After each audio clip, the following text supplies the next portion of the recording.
It is time for another episode of the Cultural Hall. It is a Temple Ticker episode of the Cultural Hall, which means everything that you will hear in this episode is all about temples of the Church of Jesus Christ of Latter-day Saints, or temple adjacent. I suppose we could lump into that meeting houses, visitor centers, missions. I think we could do.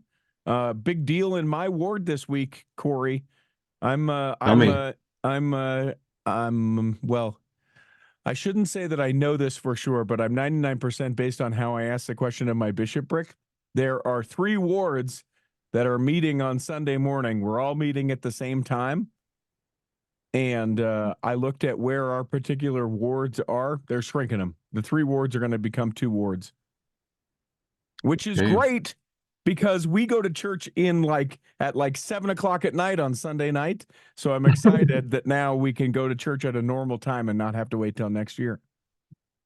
Wow, yeah. But as many people will, experience or have experienced before, I guess what happened in my particular area, because I'm old Taylorsville. They split the Hmm. ward with 4800 South, which is a main thoroughfare. They split the ward a while back, and there were several people that said, "I'm not going to church with the people south of 4800 South. I don't want to worship with those people." And so literally, I guess they said they lost about 10% when they changed the ward boundaries before. So I'm curious to see with this change what will happen. But my ward, I mean, it's like 85 people. We can't do that. So bigger ward. Let's make Yeah, three wards too. I'll, s- yeah, just back in like December, the building that I go to, the the main ward combined with another ward to come over here in Salt Lake City. And the meeting house where the Richard ward was meeting, they're closed it. So there's gonna be I don't know what they're gonna do at the meeting house, if they're gonna sell it or demolish it or what. It's a Uh, temple. They it's a get a very small temple. meeting house. Listen, it's It's going to probably be a the very small smallest temple. It's probably the smallest parking lot I've seen in a church building in Utah. So I can see why they probably chose that building to close. Sure, sure. Yeah, there's a lot of especially in the inner sort of Salt Lake area. There's a lot of ones. I remember one I went with a work colleague, not a member of the church or hadn't been a member of church for a long time. We went and there's literally like park for the bishop, park for the relief society, park for the elders quorum president, and that's literally it. And they had it marked out where it's like first ward bishop, second ward relief society. Like there was that many spots and you didn't park there. Everyone would walk or those kind of things, but we don't have a hierarchy. We're no respecter of persons. Shoot. Okay, So so temples, like some pretty cool exciting things, and one thing that even surprised me, I'll bring it up when we get to the thing that surprised me, but we go first to the Red Cliffs Utah open house. yeah, at the end of January, the Redcliffe Utah Temple opened for tours to the media. It's the second temple in St. George. It's just like barely in the city limits.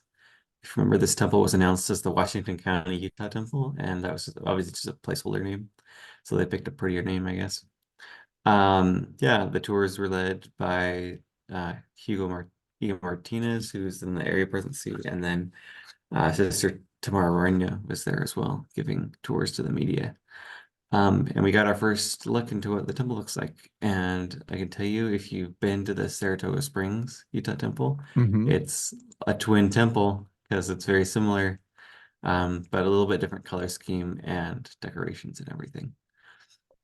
Any sort of conspiracy beyond just like a name change, as far as it was announced Washington and then became Red Cliffs? Um, I No. think there's probably some point in where the temple department kind of determines of like, hey, well, we already have a temple in this city, so maybe we should name it something else.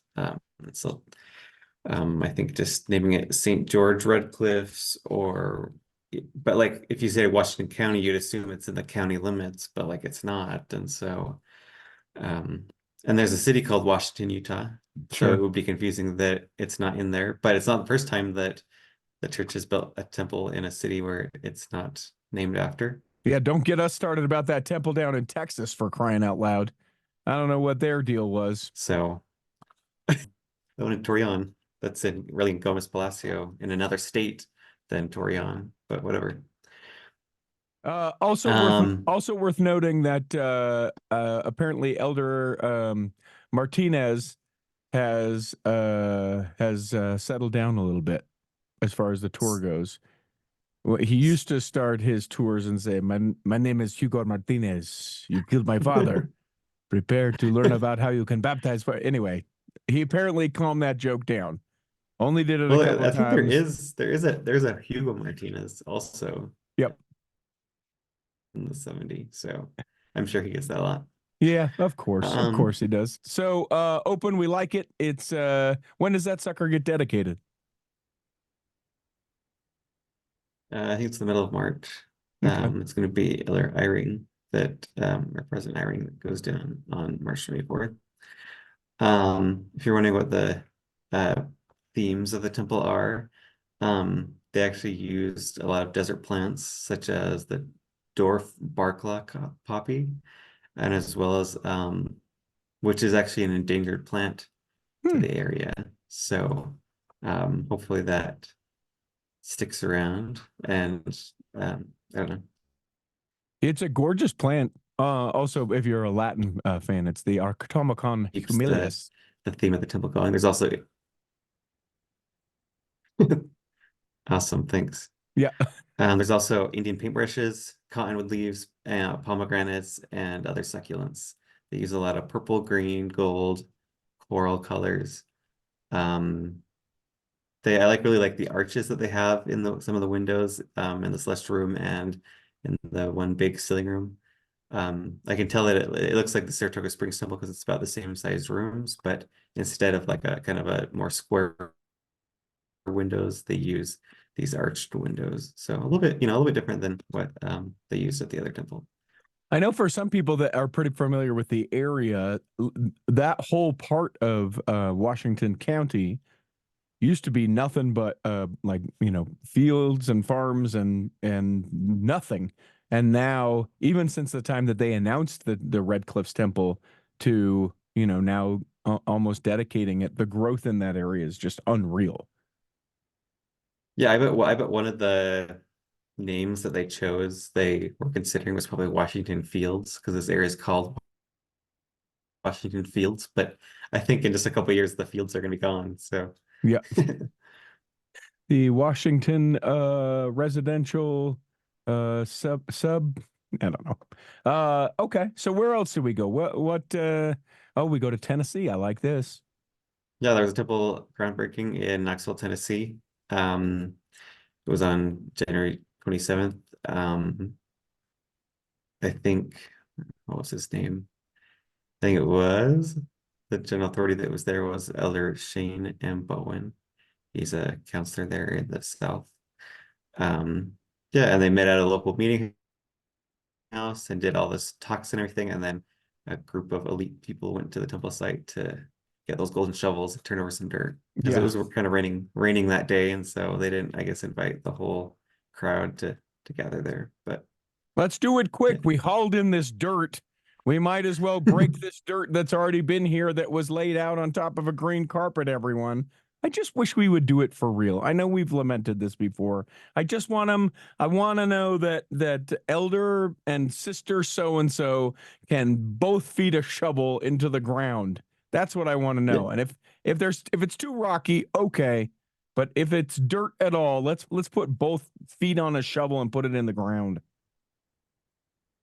It did used to be a little bit more less ceremonial. Actually, back in like the 70s or the 80s, there was a famous groundbreaking picture where I think it was like it was one of it's like Marion G. Romney or one of those people in the first presidency back then that actually took out a backhoe and started digging a big hole Oh, for I that's think the George River awesome. Temple. So they knew what they were doing. They were actually getting a head start, not just the ceremonial stuff. Yeah, wouldn't you love to see Elder or President Nelson behind a backhoe?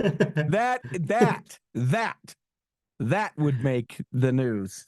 And I'm going to try and find that picture while you're telling me anything more about Tennessee, or we're moving into Casper, Wyoming. Yeah, that's there's been a lot of announcements coming out of the newsroom the last couple of weeks. The Casper, Wyoming temple, there's been a dedication announced for this temple. They'll have a dedication on October 13th. So this is the first one announced for the fall. Elder Quentin Cook will be the person to preside over that dedication. And they'll have an open house before then from August 29th to September 14th. So this is the second temple to be built with a modular temple design. They put all the pieces together onto the foundation and then put the outside stone and everything on. So yeah, this was the 10th dedication announced on for this year. There'll probably be some more. There'll be a lot more in the fall. I'm sure of that. Yeah, and tentatively will be number 196 of the temples of the church, Any assuming that no idea? one like jumps in line. Yeah, any idea what you think the 200th will be? Yeah, there's been some shuffling around in progress. I think that ones that I thought before may not be anymore. Maybe San Pedro Sula, Honduras, Tallahassee, Florida, Salvador, Brazil, Pittsburgh, Pennsylvania, Are Mendoza, Argentina. any of those specific that would make a more obvious choice for a 200? No, honestly. Okay, okay. Well, So I'm trying to find this picture. I can see there's you know. I know I saw it Oh like wait, in a there it history is. book. There it is. There it is. Who is that? You found it? Yeah. Yeah, that's awesome. It's President Kimball on top of a front loader. Oh my Nice. gosh. That is rad. That is the way that we should do those things. That is the way that it needs to be done. Come on. Okay, I'm going to see if I can steal that picture and not get sued. Maybe we can share it with folks. That's pretty cool. Okay, sorry. I am no longer distracted anymore.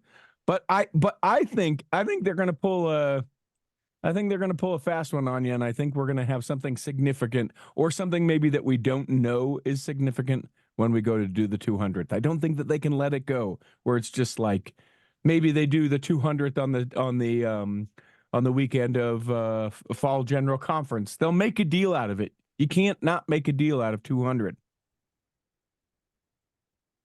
Okay, I'm waiting. Let's Okay. see. Let's All see right. it.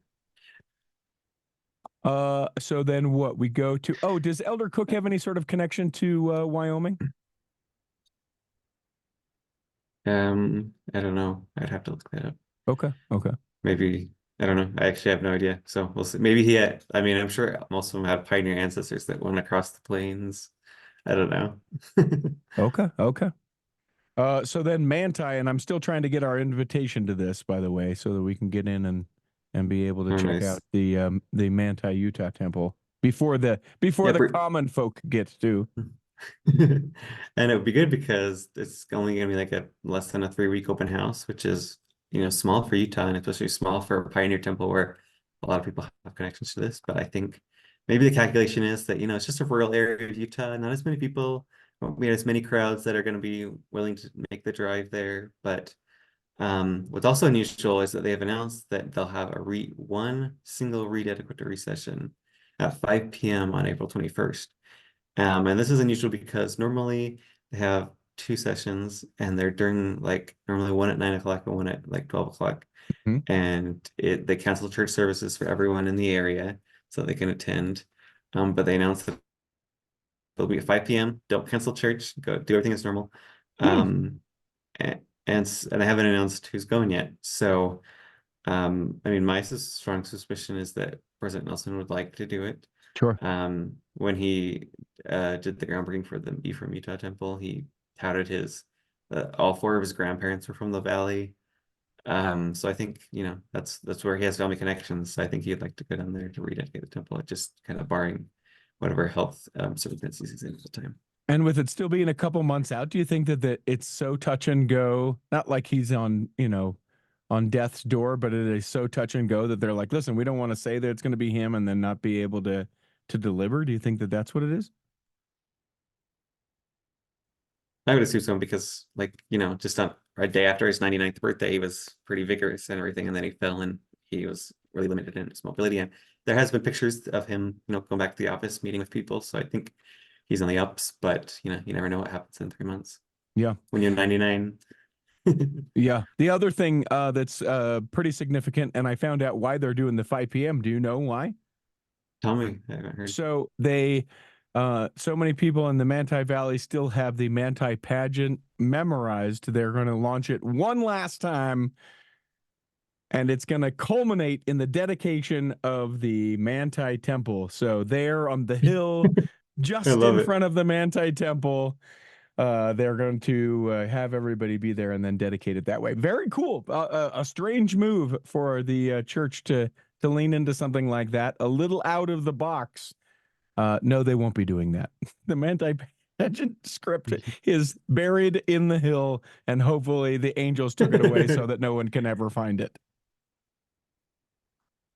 Yeah, I think if you were to read it back in 2024, there would be some interesting conversations to be had. Yeah. Yeah. So Orlando, mold, is that why we're doing this again? I have no idea. It looks like about, we had the San Diego temple close. It's built around the same time it was dedicated. Orlando was dedicated in 1994. So it looks like these big temples, they're getting about their 30-year mark.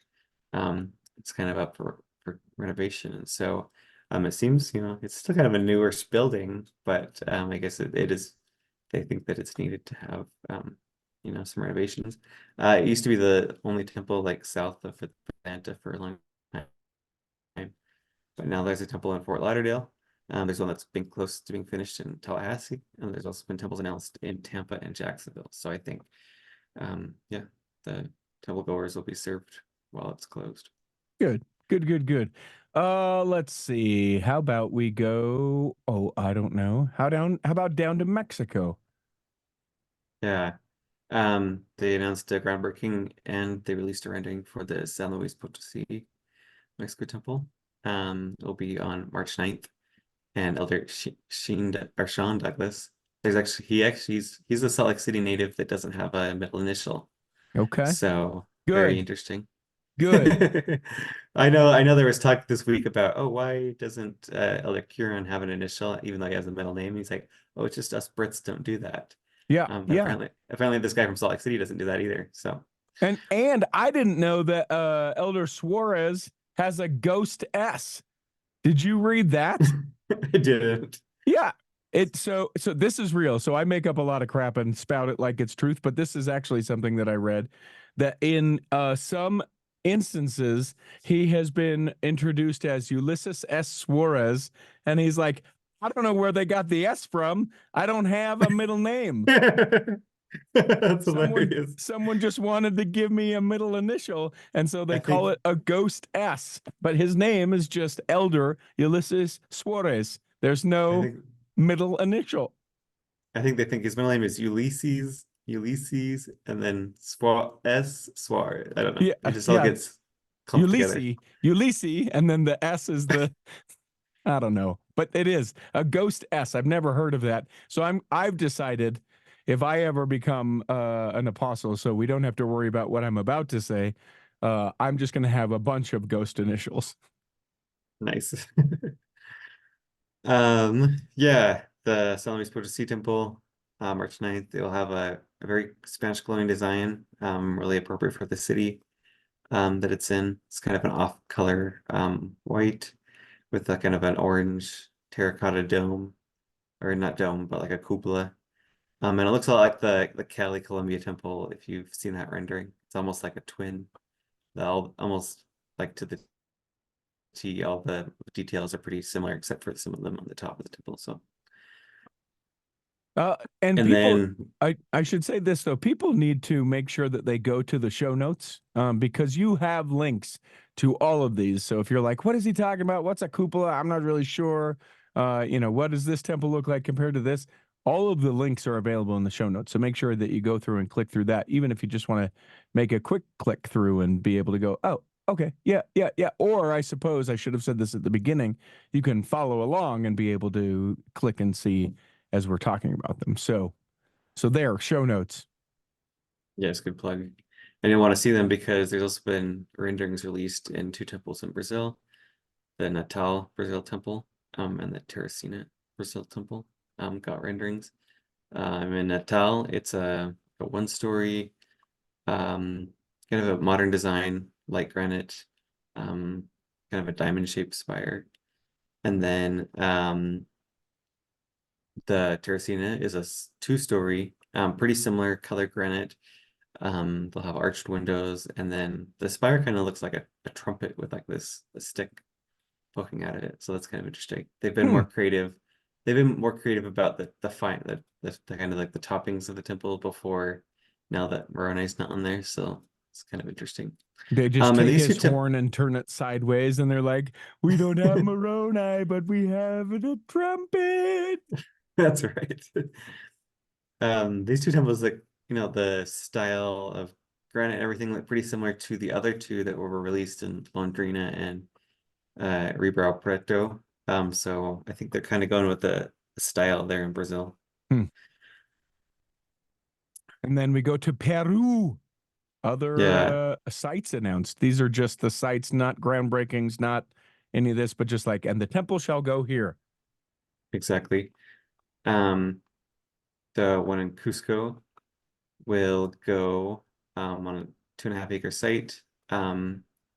And it's going to be about a 10,000 square foot temple.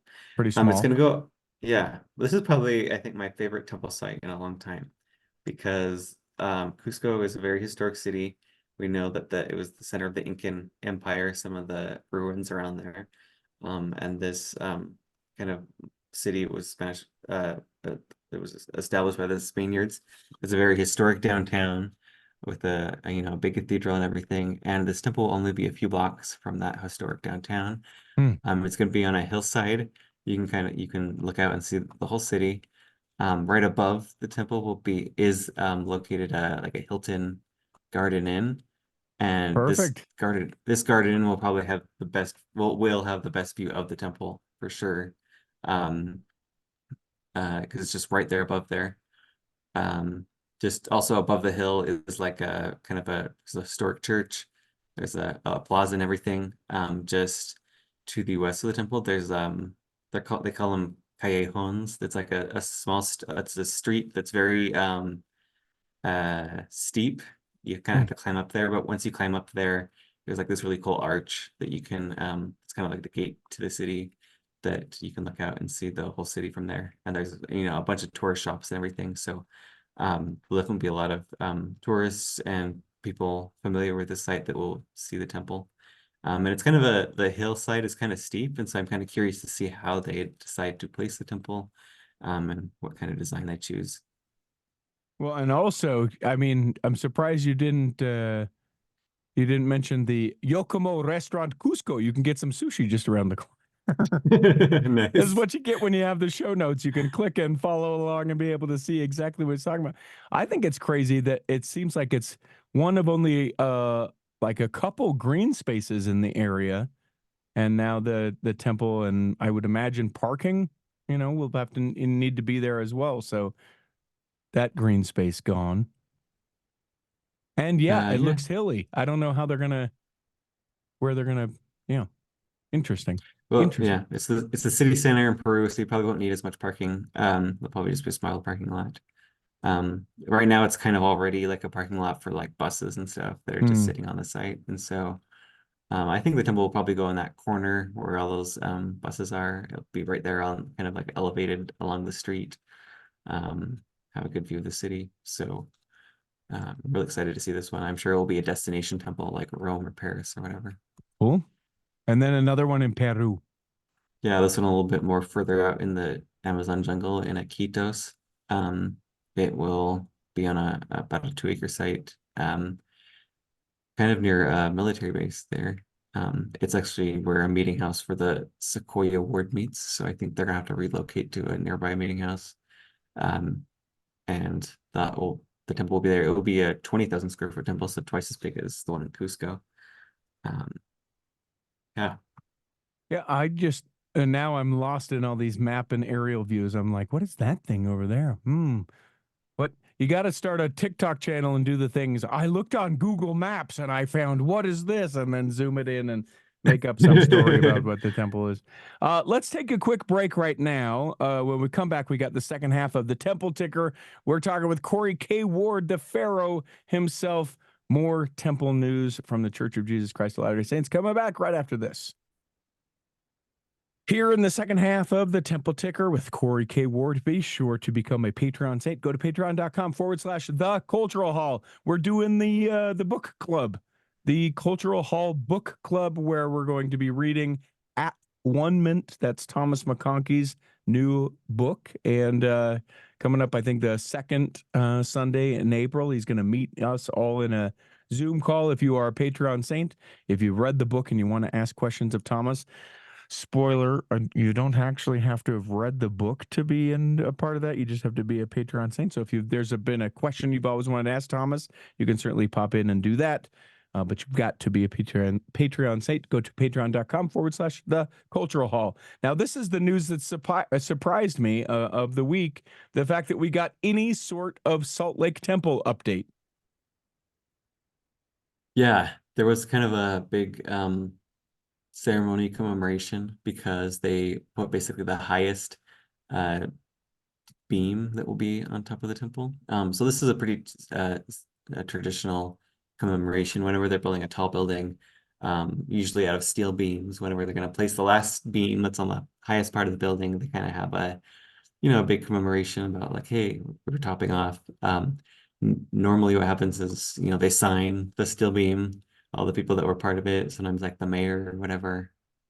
And then what usually happens is that they put a flag or sometimes like a pine tree for like a couple days on top of that beam to kind of say, hey, we just topped out. So that means that, it's getting closer to being finished. These beams underneath the spires it's kind of a pyramid shaped steel beam that they're going to attach the pieces of granite to.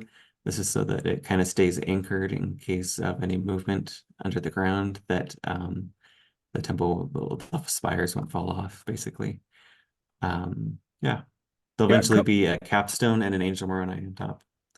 maybe an angel. No, The that church wouldn't. news said yes, Yeah. so we'll So if the see. church news know anything, so two things. One, there's a video that they did about this beam, and I was like, I wanted to see the beam go in. I saw the signatures and all the things, but it was so funny because the entirety of the video is like, yeah. So first we had to do the ground around, and then we had to do the building, and then it's like they're walking us through all of the things that led to that moment, and then we had to, and now we're able to be here today. And then the next guy's like, well, we had to start with the ground around and it's like, guys, we got that, we got it, let's get to the beam, put it up there. And then the second thing, and you probably haven't seen this, but I'm surprised because you live in Salt Lake, so you should have seen this. We did put a flag up there.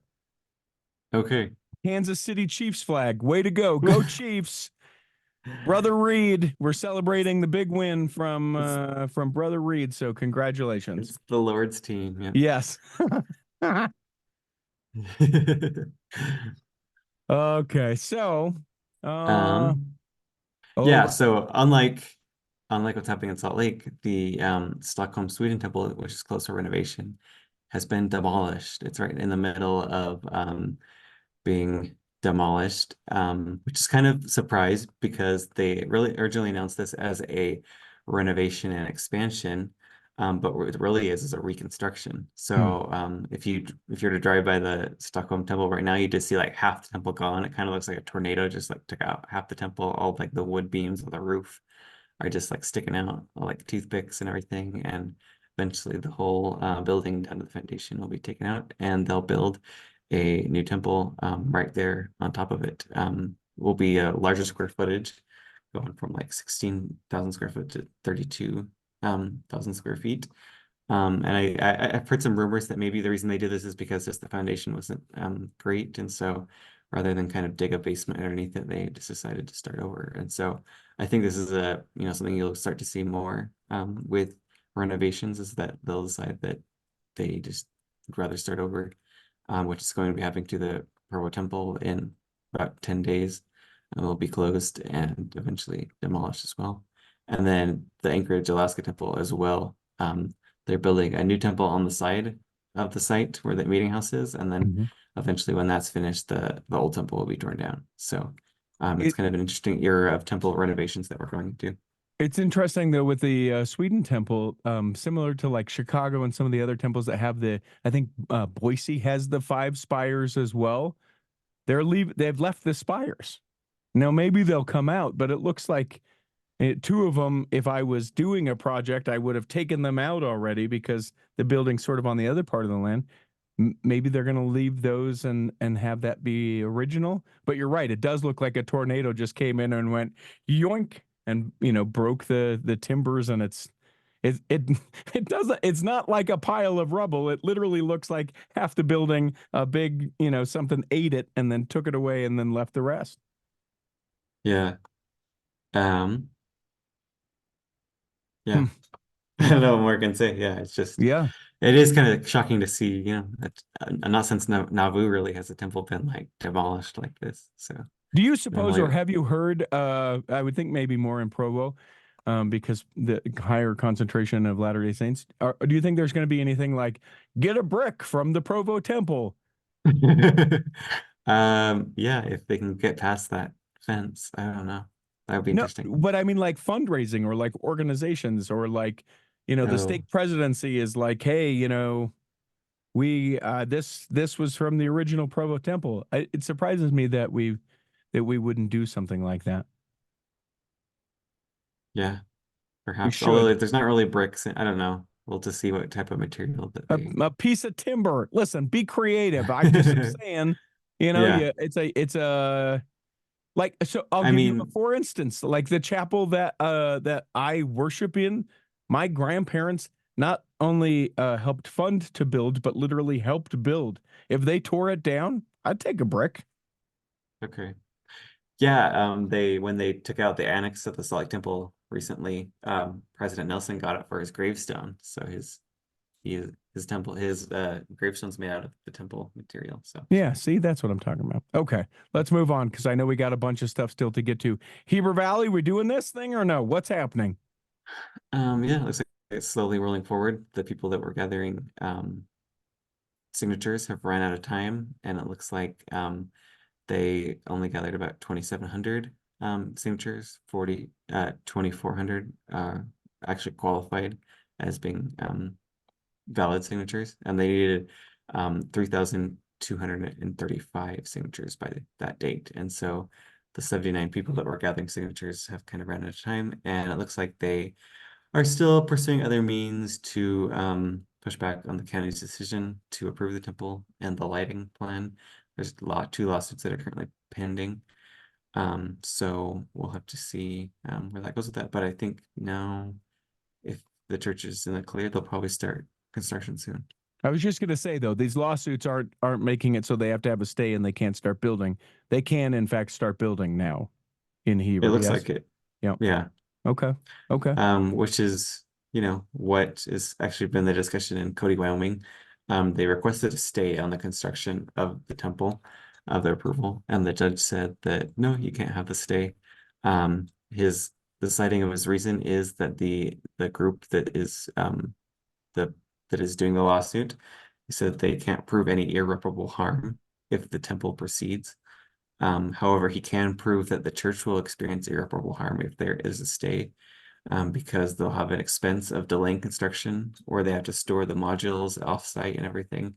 And they also say that it would impinge on religious liberty of church members because they wouldn't be able to worship freely. Hmm. So, the Constitution and the state of Wyoming, they really like that religious freedom and everything. And so he decided that the church is in the clear to continue to pursue construction. They said that the people that are on the other side of the lawsuit, they said their concerns over the temple are based on nothing more than their individual subjective opinions, and they only come from just a few neighbors. And so as this lawsuit slowly gets sorted out, the the church is in the clear to start construction. Because he also says that the temple can be, demolished in the event that the lawsuit were to prevail. So I guess it's not irreparable harm. So here's what I think would be fascinating. And I don't know if this is possible with how these modular temples work, but I'd love it if we get like 5 cranes and they're like, take it up. And we put it up on wheels and we have to slow ride it on the freeway in the middle of the night, and every camera, to be able to move the temple. But I thought that was the most fascinating part of it. It's like, listen, go ahead and build, but if this lawsuit comes around the other way, we're going to make you take this thing out of here. Yeah, it was funny. Yeah. I Different than the Heber Valley Temple, the Cody, Wyoming, like correspondence with the different people. I know that like the temple's going to be built and it's going to be dedicated, and then there's going to be a thing where everyone gets to read the things, and it's going to be like, yes, of course. There was and not like not horribly malicious, right? Not like I don't think that someone's making like a ton of money. I think it's probably someone that just was like, yeah, I'd love for my town to have a temple, and so we're going to do these things. I swear, and I have no sort of proof on this, that it's just going to be a thing where it'll come out once the temple's dedicated that it was like this sort of like, yeah, nah, it's okay. So I sort of skewed this a little bit, but it's built, it's dedicated. What are we going to do? We're going to move it now? You're going to take it down? You're going to tear it down? It just feels too shady. Something about it, different from Heber Valley. Something just feels a little bit too shady to me about Cody, with why they're like, no, don't read that. No, that can't be part of it. No, I swear, we just thought that it should go there. There's something about it that I'm like, there's someone that did something. I don't know. Spidey sense. Yeah, once you get on these local politics levels and everything, you just, you don't know where these decisions come from. And it is an interesting story, I guess, that for some reason has been really, like, the media has paid a lot of attention to this story, where in other communities it's just not even on the blip. Yeah. So, yeah. Yeah. Yeah. Well, I think that's it. Unless you have anything else that you wish to bring up, anything that you're waiting to hear. Obviously, we're kind of excited about the 200th temple, whatever that's going to be. Anything that you're looking forward to in that realm? Things that are coming up, things that anything like that? The Pro Temple, yeah, is closing later this month, so it'll be interesting to see, what type of, I don't know, what crowd will gather around, or how soon they'll proceed on the demolition. And yeah, it's the springtime right before, these few months leading up to John Conference. There's usually a lot of, announcements coming out. So yeah, it should be a busy month. I'm sure we'll chat one more time, but you're thinking a lot of temples this general conference? I think so. I think Yep. if as long as President Nelson's there, they'll probably still continue at the same pace. Yep. And Pushing they've to actually been, 500.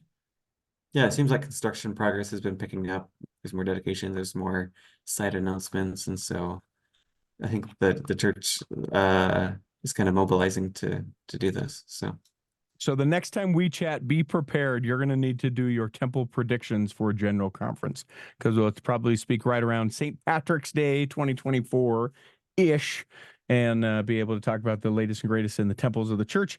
Tell people where they can find your Facebook page. We'll obviously leave a link for it in the show notes, and what it even is if people are first time listeners.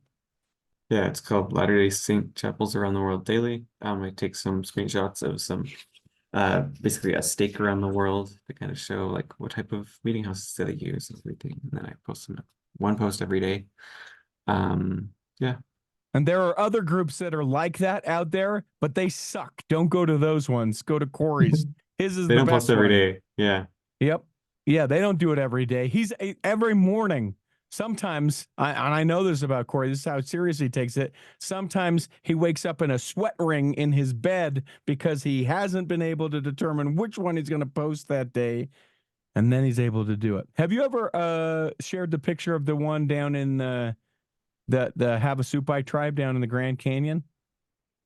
No. You should. It's a fascinating. There's a little chapel down in the Yeah. Grand Canyon, and then I think And I would love to know more about this one too. Not that I'm telling you how to do your job, but I'm just interested because I've started following and now I want to see this. There's also a chapel that's in Bryce Canyon, I think, in the national park that is like 150 years old and it still is a chapel. I might be Nice. making Yeah. that part up, but I know that you'll find it if there is something like that. So go find that. There's a link for it in the show notes. Corey, I appreciate your time. And also next time you should know, I'm going to have 10 temple trivia questions. So you better be ready for this. We're going to play along a little game. See if you can beat Corey. That's what the game is going to be. I'll ask the question. You'll play along at home or wherever you're at on the treadmill. Yell it out. That's what I like to do.